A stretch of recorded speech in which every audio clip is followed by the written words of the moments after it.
And Mr. Secretary, on the second strike, you said... This is called the fog of war.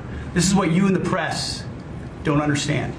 You sit in your air-conditioned offices or up on Capitol Hill and you nitpick and you plant fake stories that they made. I wrote a whole book on this topic. Because you cheer against Trump so hard, you have to cheer against the efficacy of these strikes. You have to hope maybe they weren't effective. Let them go back to where they came from. Clinton Jaws, I'm in the middle of a move right now, and I wanted to get this out because I liked it. I like Pete Hegseth, and you should too.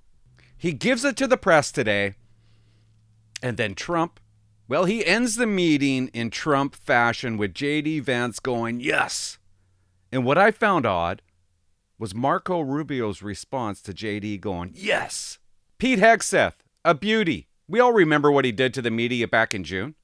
Have any of these quotes made their way into the New York Times or the Washington Post, MSNBC, CNN? Because you, and I mean specifically you, the press, specifically you, the press corps, because you cheer against Trump so hard.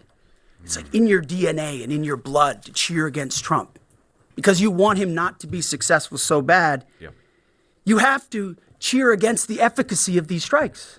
You have to hope maybe they weren't effective. Yeah. Maybe the way the Trump administration has represented them isn't true. So let's take half-truths, spun information, leaked information, and then spin it. Spin it in every way we can to try to cause doubt and manipulate the public mind over whether or not our brave pilots were successful. How about we talk about how special America is, that only we have these capabilities. I think it's too much to ask, unfortunately, for the fake news. Do you have certainty that all the highly enriched uranium was inside the Fordo Mountain, or some of it, because there were satellite photos that showed more than a dozen trucks there 2 days in advance? Are you certain none of that highly enriched uranium was moved? Of course, we're watching every single aspect, but Jennifer, you've been about the worst. She's the worst. I wouldn't have thought that given her haircut. The one who misrepresents the most intentionally. Why not acknowledge the female pilots that also participated in this mission? The early messages that you sent out only congratulated the boys. What about so the girls? So when I say something like our boys and bombers, see, this is the kind of thing the press does, right? Of course, the chairman mentioned a female bomber pilot. That's fantastic. She's fantastic. She's a hero. I want more female bomber pilots. I hope the men and women of our country sign up to do such brave and audacious things. But when you spin it as, because I say our boys and bombers as a common phrase, I'll keep saying things like that, whether they're men or women. I'm very proud of that female pilot, just like I'm very proud of those male pilots. And I don't care if it's a male or a female in that cockpit, and the American people don't care. But it's the obsession with race and gender in this department that's changed priorities. We don't do that anymore. We don't play your little games. Let's go. Hegseth. The media came out and said he's a war criminal. He committed a war crime. Now we hear his side. Let's sit back, enjoy a smoke, and watch. She's going to hurt my body for this. Hates it when I do this. Stop watching. Stop coming in here. How about that? Okay, it's my motorhome. Mr. President, thank you so much for taking questions with your assembled cabinet. I wanted to clarify something that you had said on Sunday regarding the boat strikes near Venezuela. You had said that you didn't know if the second strike on that one boat had happened, but you wouldn't have wanted it. Now that your administration has acknowledged that it happened, do you support that second strike? And Mr. Secretary, I wanted to clarify something you had said in an interview back in September, I believe on Fox News. You said that you had watched that strike live on television. In real time, did you know that there were survivors after the initial strike? Well, look, all I know is this. Every boat that you see get blown up, we save 25,000 on average lives, 25,000 lives. They've been sending enough of this horrible fentanyl and other things like cocaine and other things, but fentanyl right now is the leader of the pack, to kill our entire nation. Because a little speck on the head of a pin can kill somebody. That's true. It's very dangerous stuff. I know so many people where their sons were drug addicts. They had one little sample. Cops coming across it. They died. They couldn't believe it. As far as the attack is concerned, I still haven't gotten just smelling it. A lot of information because I rely on Pete. But to me, it was an attack. It wasn't one strike, two strikes, three strikes. Somebody asked me a question about the second strike. I didn't know about the second strike. I didn't know anything about people. I wasn't involved in it. I knew they took out a boat. But I would say this, they had a strike. I hear the gentleman that was in charge of that is extraordinary. He's an extraordinary person. I'll let Pete speak about him. But Pete was satisfied. Pete didn't know about second attack having to do with two people. I guess Pete would have to speak to it. I can say this, I want those boats taken out, and if we have to, we'll attack on land also, just like we attack on sea. And there's very little coming in by sea. I think we've knocked out over 90% of it. There's very little, and I understand that. There's very little. We're saving hundreds of thousands of lives with those pinpoint attacks. It's an amazing thing when you see a boat going along, and a lot of the press would like to say they're not, you see the boat, they're not just maybe fishing. drugs. You see these boats. First of all, who has 5 engines on the back of a boat? Yeah, I counted. Going in 5 weird directions. 4 to and 5. Loaded up with lots of white containers. They're bags of things. No, they've done an amazing job. And Peter's done an amazing job. Pete, you could probably better answer Go, the Pete. question. No, you're spot on, sir. I think you got to start with the baseline, which Marco laid out, everybody's laid out. We've got 20 million people invading our country over 4 years. We don't know where they're coming from. That includes Tren de Aragua and cartels and violent criminals. They bring drugs, and you mom's mentioned, closet. Mr. President, poisoning, an intentional poisoning of the American people, killing hundreds of thousands of Americans. So the president had the courage to designate these cartels as designated terrorist organizations. Now, a number of us here served in the military and spent 20 years fighting terrorists like Al-Qaeda and ISIS on the other side of the world. How do you treat Al-Qaeda and ISIS? Do you arrest them and treat them, pat them on the head and say, don't do that again? Don't you? Or do you end the problem directly by taking a lethal, kinetic approach? Yes. And that's the way President Trump has authorized the War Department to look at these cartels. And I wish everybody could be in the room watching our professionals. Nothing else Professionals working. like Mitch Bradley, Admiral Mitch Bradley, and others at JSOC and SOCOM and other commanders. The deliberative process, the detail, the rigorous, the intel, the legal, the evidence-based way that we're able to, with sources and methods that we can't reveal here, that make sure that every one of those drug boats is tied to a designated terrorist organization. We know who's on it, what they're doing, what they're carrying. All these white bales are not Christmas gifts from Santa. This is drugs running on 4-motor fast boats or submarines that we've also struck. No one's fishing on a submarine. And I have empowered them to make that call. Now, the first couple of strikes, as you would, as any leader would want, you want to own that responsibility. So I said, I'm going to be the one to make the call after getting all the information and make sure it's the right strike. That was September 2nd. There's a lot of intelligence that goes into that, building that case and understanding that. A lot of people providing information. Lots of talking. I watched that first strike live. As you can imagine, at the Department of War, we got a lot of things to do. So I didn't stick around for the hour and 2 hours, whatever, where all the sensitive site exploitation digitally occurs. You've So I got moved time on for to that. my next meeting. A couple of hours later, I learned that that commander had made which he had the complete authority to do, and by the way, Admiral Bradley made the correct decision to ultimately sink the boat and eliminate the threat. He sunk the boat, and eliminated the threat. But he tried It twice. was the right call.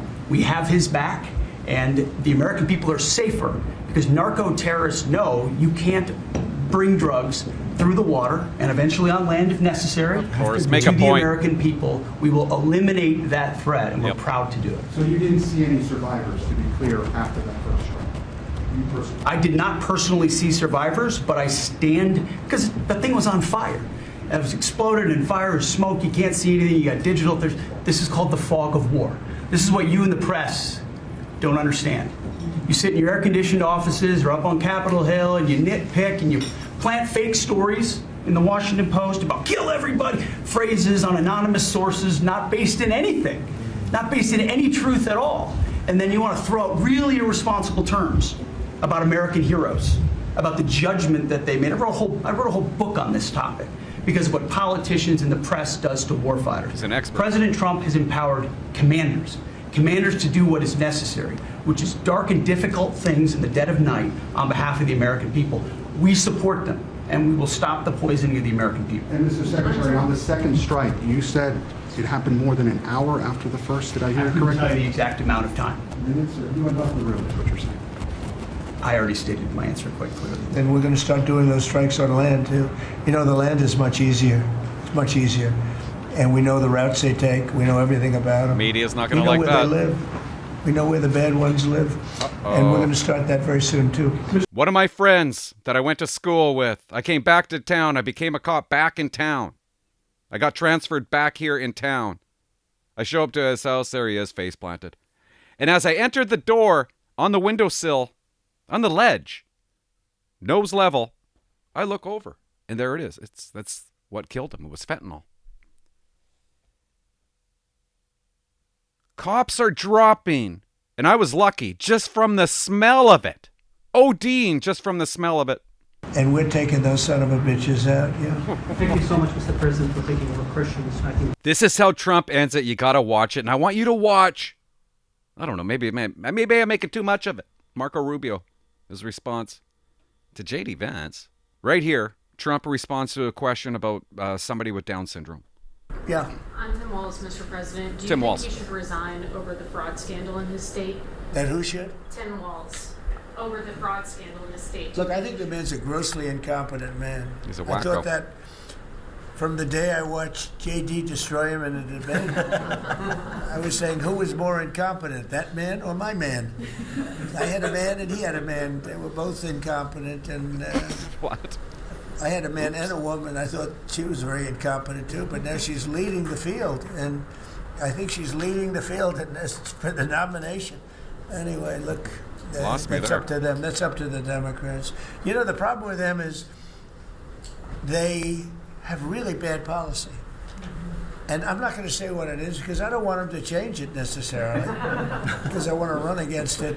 Whether it's not going to be me, it's going to be somebody that's going to probably sitting at this table. Could be a couple of people sitting at this table. You know Marco wants Could it. be a couple of people running together sitting at this table, you know? But I want them to win because we've done a great job for this country, and I want that to be carried forward. And, you know, I think we have a tremendous bench, really a tremendous bench. But, no, I think that Walz is a grossly incompetent man. There's something wrong with him. There is. There's something wrong with him. Absolutely. And when you look at what Well, he's you done already with said what was wrong with Somalia, him. with Somalia, which is barely a country, you know, they have no anything. They just run around killing each other. There's no structure.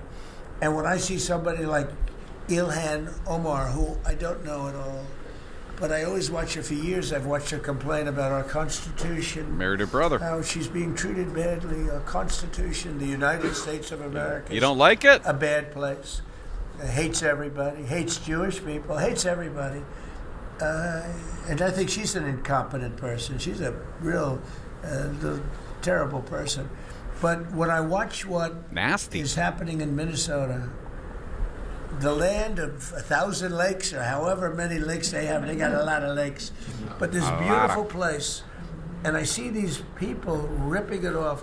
And now I'm understanding, and you're going to look at that, Scott. I hear they ripped off Somalians, ripped off that state for billions of dollars, billions, every year, billions of dollars, Nobody cares. and they contribute nothing. The welfare is like 88%. They contribute nothing. I don't want them in our country, an I'll A+. be honest with you, okay? Somebody say, oh, that's not politically correct. I don't care. I don't want them in our country. Their country's no good for a reason. Their country stinks, and we don't want them in our country. I could say that about other countries, too. I can say it about other countries, too. We don't want them to hell. We have to rebuild our country. You know, our country's at a tipping point. See, this is what people don't like because he's saying what he believes. He's being honest. He's telling the truth. Can't say that. We could go bad. We're at a tipping point. I don't know if people mind me saying that, but I'm saying it. We could go one way or the other. That's why we voted for And you. We're going to go the wrong way if we keep taking in garbage into our country. Ilhan Omar is garbage. She's garbage. Her friends are garbage. These aren't people that work. These aren't people that say, let's go, come on, let's make this place great. These are people that do nothing but complain. They complain. And from where they came from, they got nothing. You know, they came from paradise, and they said, this isn't paradise. But when they come from hell, and they complain, and do nothing but bitch, we don't want them in our country. Let them go back to where they came from and fix it. Bye-bye. Okay? Thank you very much, everybody. Thank you very much. Look at Hegseth.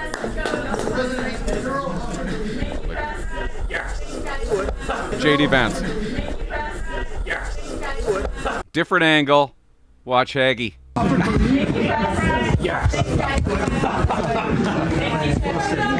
Now watch Marco Rubio. Watch him the whole time. He looks like JD. Come this way. Come. Thank you, press. Thanks, guys. Thank you. Something going on there. I don't know, maybe it's just me. Competition! We're seeing some competition. I love it. I gotta go pack boxes. I think we're getting the keys tonight to the new place. God, I want to show this. I want to show you this house. 3 stories on a golf course, 1.5 acres. We're putting in a pool with a dome over top of it. I'm not bragging. I just can't believe that we've done this with your guys' help. Thanks for watching. Bye-bye.